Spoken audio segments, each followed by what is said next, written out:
আমার পূর্বপুরুষরা এই কারণে মুক্তিযুদ্ধ করে নাই যে আমার দাড়ি থাকলে টুপি থাকলে আমি বিশ্ববিদ্যালয়ে এসে ডিসক্রিমিনেশনের শিকার হব। আমাদের বিশ্ববিদ্যালয়ে কিছু কুলাঙ্গার শিক্ষক আছে, মাঝে মধ্যে তাদেরকে বলতে দেখবেন, বলে ঢাকা বিশ্ববিদ্যালয় মাদ্রাসা হয়ে গেছে। ঐতিহাসিক আকাঙ্ক্ষা, এই অসমাপ্ত আকাঙ্ক্ষাকে কন্টিনিউ করলেন তার মেয়ে।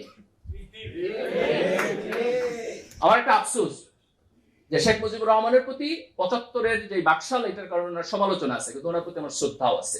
উনি মুক্তিযুদ্ধের নেতৃত্ব দিচ্ছেন। উনি যদি বাকশাল করে এই দেশ 10 বছর শাসন করতেন, তাও আমার একটু আফসোস কম থাকতো যে না, ওনার একটা ক্রেডিট আছে।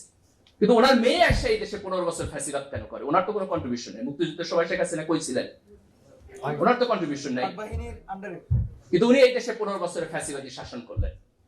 এবং আওয়ামী লীগের এই ফ্যাসিবাদী শাসনের পিছনে সবচেয়ে বড় যে জিনিসটা ওনারা ব্যবহার করলেন, সেটি হলো মুক্তিযুদ্ধের চেতনা ইন্ডাস্ট্রি।